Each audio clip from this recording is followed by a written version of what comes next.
multiplicabitur eius imperium.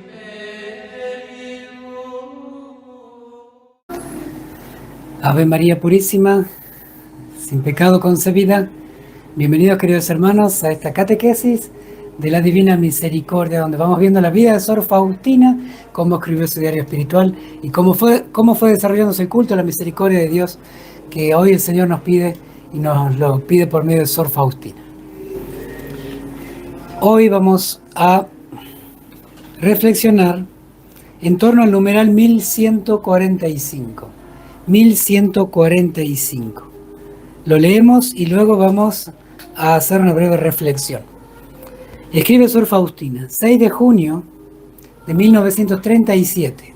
Si bien Sor Faustina no pone el año, en la edición del diario espiritual se ha colocado el año en corchetes, como para tener una referencia de qué fecha se trataba en la que escribe esto. Y escribe Sor Faustina, primer domingo del mes. Elegí este día para el retiro espiritual mensual. La luz de la meditación matutina. Cualquier cosa que hagas conmigo, oh Jesús, yo te amaré siempre, porque soy tuya. Me da igual si me dejas aquí o en otra parte. Soy siempre tuya. Me someto con amor a tus sapientísimos juicios, oh Dios, y tu voluntad, Señor, es mi alimento cotidiano. Tú, que conoces los latidos de mi corazón, sabes que palpita solamente por ti, Jesús mío. Nada logra apagar mi anhelo por ti. Yo agonizo por ti, Jesús. ¿Cuándo me llevarás a tu casa? Este es el precioso numeral 1145, que lo hemos querido destacar como una catequesis para ir conociendo cómo va cultivándose y creciendo el corazón de Sor Faustina. Estamos en un poquito más de un año antes de la muerte de Sor Faustina. El año siguiente y 2 meses más, Sor Faustina va a entregar su alma a Dios, ¿no? Entonces, el año y medio aproximadamente de la muerte de Sor Faustina, año y medio antes. Así como es clave llevándolo a la vida civil, ¿no? Cuando una persona se jubila, al menos en Argentina, es decir, se retira de la actividad y se le toman en cuenta los últimos años de servicio para ver lo que se le va a dar por jubilación. De alguna manera, por decirlo así, los últimos años de la vida de un santo, de una persona, es cuanto más alcanza la plenitud de la santidad. De hecho, se estudia sobre todo los últimos 10 años, las causas de beatificación y canonización en la vida de todo aquel siervo de Dios que se postula, que se lo ha postulado para ser beato santo. Se estudian principalmente los 10 años previos a la muerte, ¿no?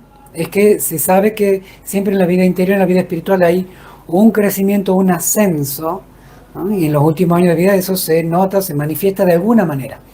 Entonces, por eso son tan importantes algunos numerales que, si bien parecen más espirituales, tienen que ver con la vida de Sor Faustina y el crecimiento y el desarrollo de su vida interior. Vamos a hacer un breve repaso. ¿Qué le está pasando a Sor Faustina? ¿Por qué escribe esto? 6 de junio 1937, hacía 2 meses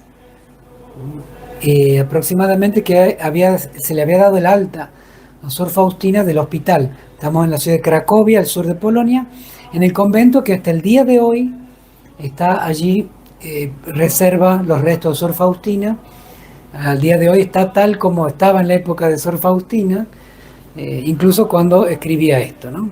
Hay de hecho una reproducción de la celda, de la habitación de Sor Faustina, de que se puede visitar aquel peregrino, turista que va a visitar los lugares de Sor Faustina. Sin embargo, la habitación donde vivía Sor Faustina no se puede entrar porque justamente es parte de la clausura del convento. Y cada tanto las hermanas abren lo que va a ser la habitación de la enfermería donde muere Sor Faustina.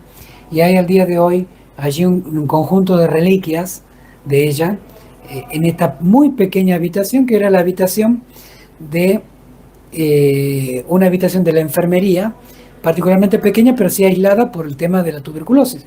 Sor Faustina muere de tuberculosis, que era en esa época muy contagiosa y poco combatible.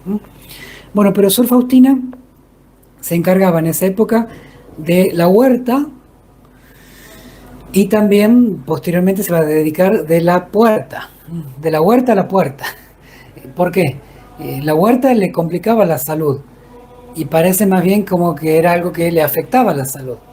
Después entonces le van a mandar la puerta, hasta que se dan cuenta de que la huerta le afecta a Sor Faustina, le mandan a la puerta. Entonces, hay, y como lo hay hasta el día de hoy, días en los cuales, al menos una vez al mes, pueden hacer su retiro espiritual mensual. Un retiro espiritual mensual de un día.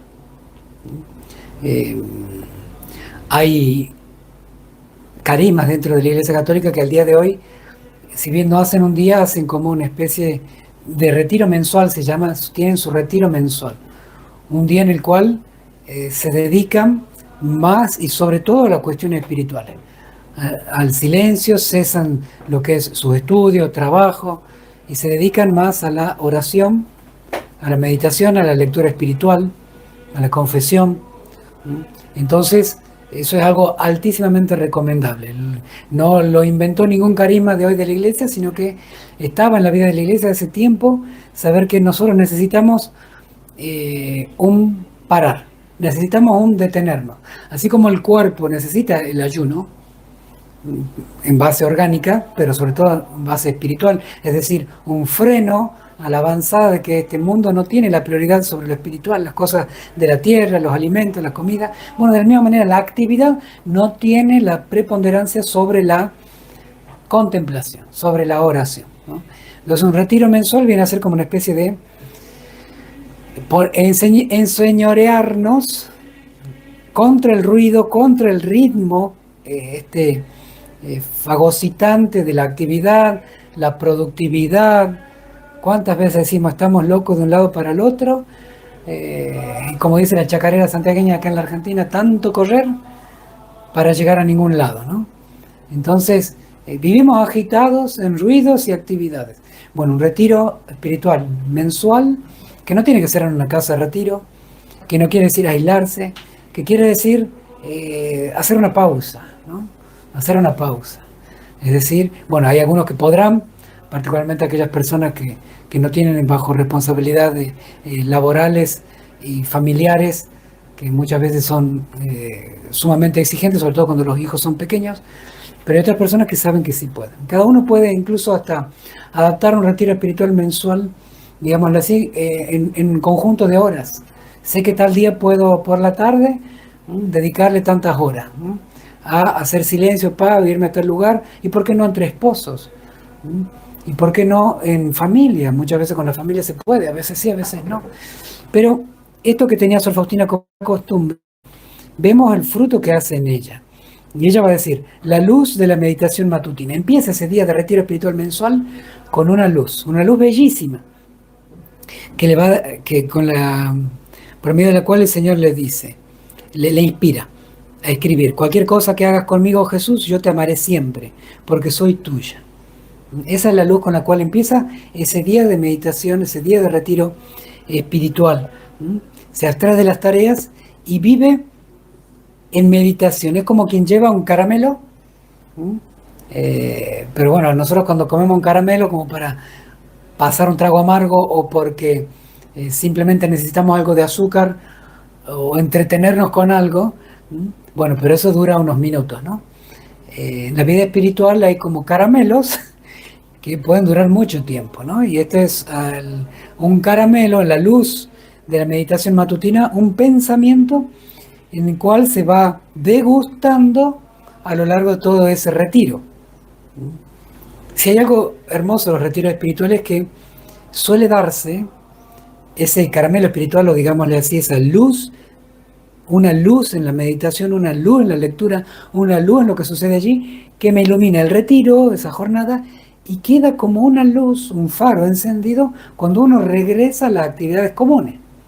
Entonces uno empieza acá como Sor Faustina, que ve esto: cualquier cosa que hagas conmigo, Jesús, te amaré siempre, porque soy tuya.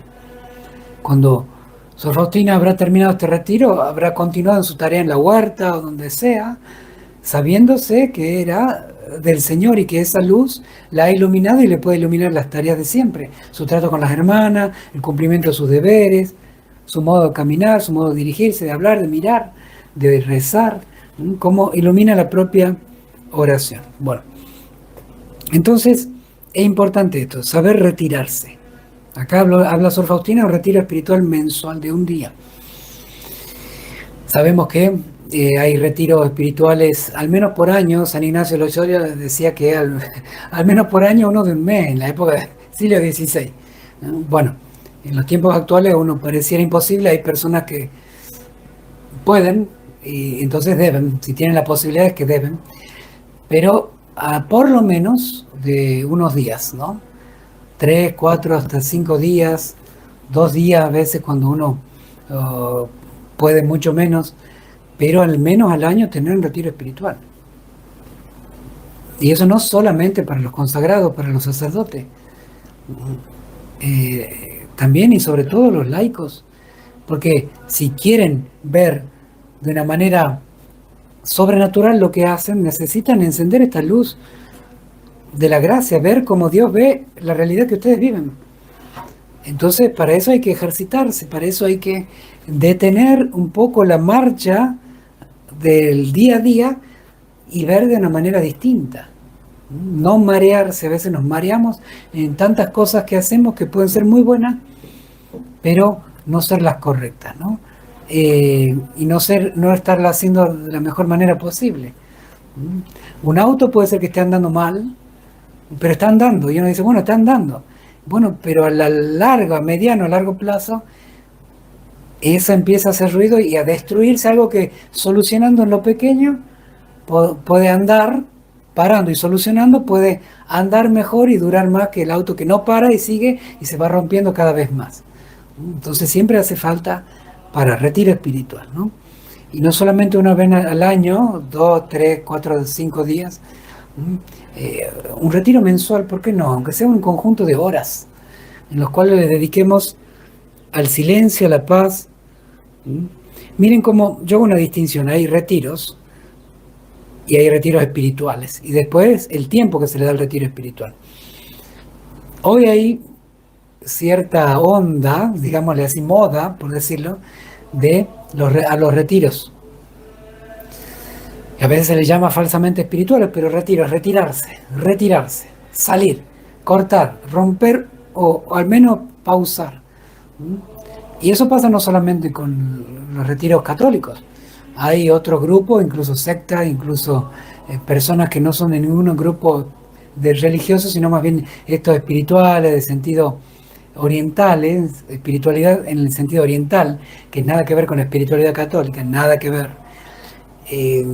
Porque saben que las personas en la ciudad, en la sociedad actual, vive agitada, ruidosa, molesta, destruyendo su vida y pasa la vida, no saben qué han hecho, en tanto ruido, ajetreo, dinero, efectividad, trabajo.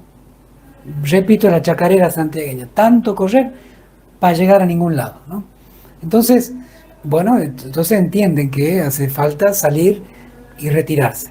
Ahora eso es distinto, retirarse y encontrarse con uno mismo en el silencio y en un lugar lindo y pacífico. Porque en definitiva es, cuando uno se encuentra uno mismo realmente, el ruido sigue por dentro. El ruido sigue en nuestro hecho que somos pecadores, que seguimos siendo egoístas, ambiciosos, que seguimos siendo pasionales, sentimentales, y no nos damos cuenta de que eso es algo que está herido, que está sangrando. Por eso los retiros no solamente deben ser retiros, sino retiros espirituales católicos. Porque la espiritualidad católica es una espiritualidad personalista, nos une a una persona, nos identifica como personas que se ponen en contacto con otra persona, que es la persona del Salvador, que es la persona de Dios Padre, la persona del Espíritu Santo, que es la persona de la Virgen María, que es la persona de los santos. Nos ponen en comunión con personas que son buenas, son santas, y sobre todo la persona de Jesucristo, que es nuestro Salvador. Vino a salvar esa herida del hecho de que estamos enviciados por la herida del pecado original.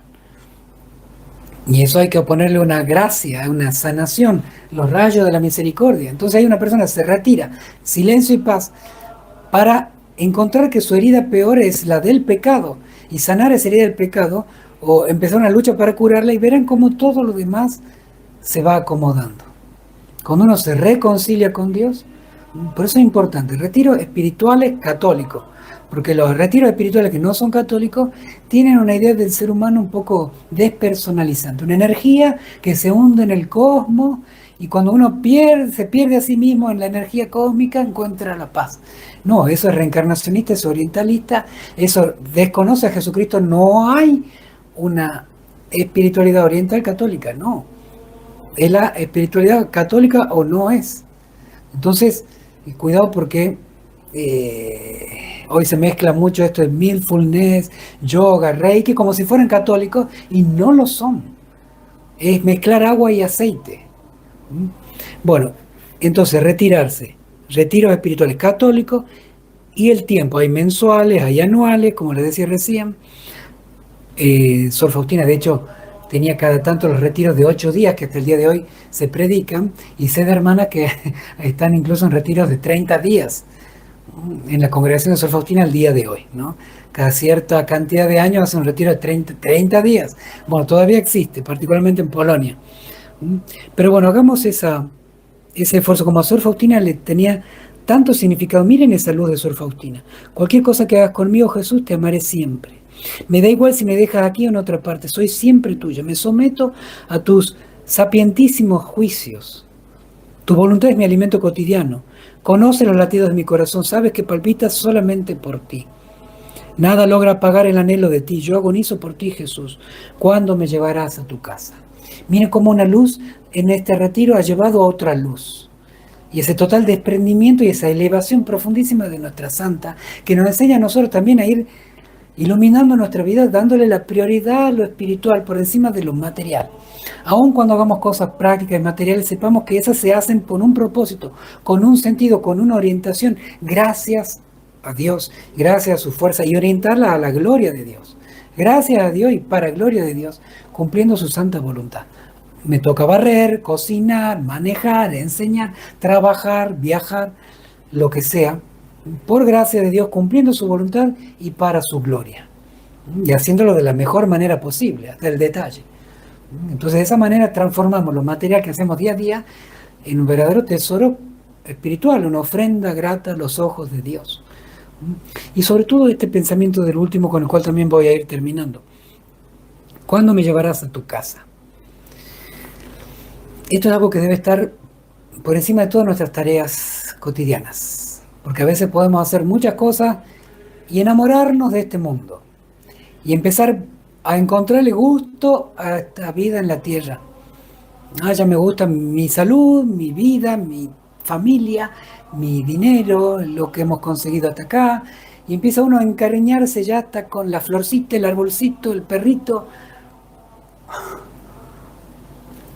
Por eso esta frase: ¿cuándo me llevarás a tu casa? Sor Faustina tenía todo el tiempo ese deseo. Recuerden los discípulos de San Juan Bautista, cuando ven a Jesús, lo empiezan a seguir y le dicen: Maestro, ¿dónde vives? En esa palabra, en esa frase, en ese pedido estaba, ¿dónde está tu casa? ¿Qué es lo tuyo? Y llévanos a ella. De hecho, Jesús le dijo: vengan y verán, vengan a mi casa. Entonces, el cristiano, el católico, no encuentra nunca hogar definitivo aquí. Nunca podemos encariñarnos de más, ni con los amigos, ni con la familia, ni con las plantitas, ni los animales, ni con una vida que ya he alcanzado. Uno ya sé cómo manejarme en este mundo y estoy cómodo, cómoda. Señor, ¿cuándo me llevarás a tu casa? Verdadero amor por la casa de Dios. Mi casa no es esta. Uno tiene que saber decir: no me acomodo en este mundo. Siempre estoy, como decía Santa Teresa de Jesús, como un hospedado en una mala posada, ¿no? Un hospedado en una mala noche, en una mala posada, así decía. Estaba siempre en este mundo, pero estaba como diciendo, estoy de paso, no la estoy pasando bien porque lo mío no es acá, mi casa es allá. Repitamos siempre esto. ¿Cuándo me llevarás a tu casa? Ese anhelo secreto de encontrar solo felicidad y alegría en la casa de nuestro Dios. Hagamos un examen de conciencia si realmente esto es lo que subyace en toda nuestra espiritualidad católica, el deseo de estar con siempre en la casa de Dios. Esto latía en el corazón de Sor Faustina en esta época, por más que su salud iba y venía, por más que la obra de la misericordia no se cumplía, ella iba creciendo. El anhelo de estar en la casa de Dios era lo único que sostenía todo, el estar con Él para siempre. Queridos hermanos, una alegría compartir nuevamente con ustedes, que el Señor los bendiga a todos ustedes y a sus familias. Les imparto ahora mi bendición sacerdotal con la reliquia de primer grado, sangre en tela, de San Juan Pablo II, el Papa de la Misericordia. El Señor esté con ustedes. Y la bendición de Dios Todopoderoso, Padre, Hijo y Espíritu Santo, descienda sobre ustedes, sobre sus familias, hogares, apostolado y trabajo y permanezca para siempre. Amén. Hasta mañana si Dios quiere. Jesús, en vos confío. Jesús, en vos confío. Jesús, en vos confío. Multiplica